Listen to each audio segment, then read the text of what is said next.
be not falling victim to the status quo and what is expected of us when they know themselves in history. To get to the back of black minds is not easy. Thank you.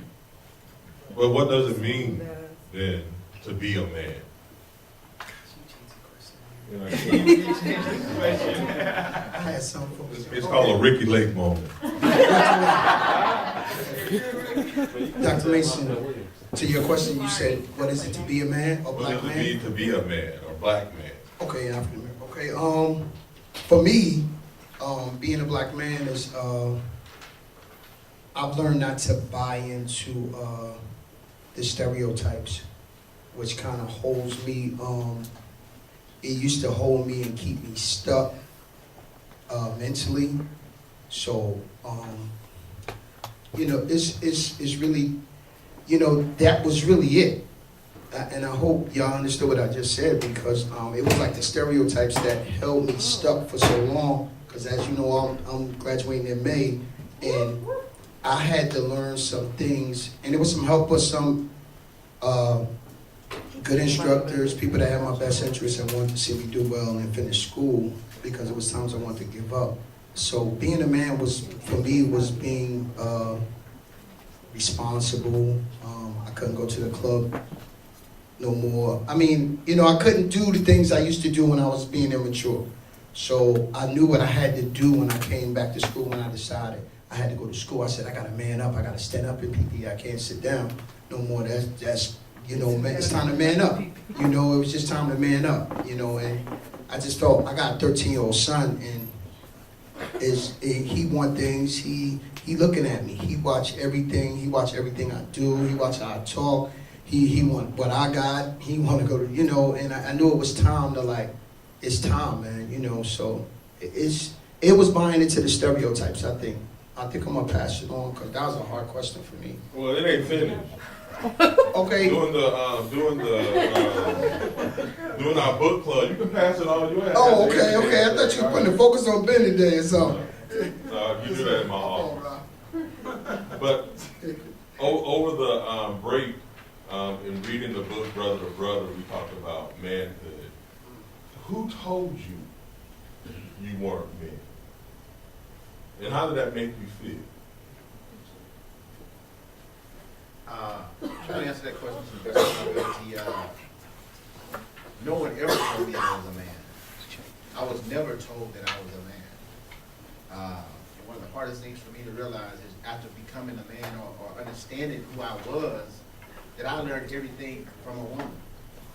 You know, to me that was a sad reality, because there was no father figure in my household, and learning how to be a man from a woman just doesn't measure up to being a man realistically. I mean, you may be the man that your mother wants you to be, or you may be cultured, or you may be nurtured to be a certain type of a man, but how can a woman really teach a man how to be a man? So, as a result of that, after waking up in prison before I turned 20, not being able to spell cat if you spot me the C and the T, I realized that there had to be a better way. But even with the acknowledgement of me being told when I could eat, when I could sleep, when I could go relieve myself, and having to deal with being oppressed, suppressed, and depressed before I even realized or had the full concept of not just masculinity, but being a man. You know, dreams are shattered. And being as today, you know, I feel like all those things that have taken place ancient time or so far in my past, I'm still being penalized for mistakes that I made before I even was considered a man legally. How does that make me feel? Now it makes me feel better about myself, because I know who I am, and I don't define my manhood according to another race or another ethnic background criteria. Because it's hard, as hard as it is for a woman to define what a man is, it's even harder for another ethnic group to define what a black man is. So when I came to grips with who I was, who I am, and my capability, then I can stand up on my own 2 feet, speak with my own voice, and do something about the situation that I created for myself and become a better man. You know, and I look up here and I see so many brothers, so many young brothers, and I look out and see so many other people, so many young people of color, and it's just like, who's responsible for the shaping, the molding, the gearing, the guiding, the understanding, the listening for these people who, some more often than not, are lost because of the people in my generation who have dissipated because of drugs, mental institutions, correctional institutions, judicial penal system, and on and on and on. I'm not gonna hog the mic, I know Coach, you want to talk, but seriously, there are so many things that are so many obstacles that face not only me, but black men, until it's hard to just define one, you know, and have it all way out.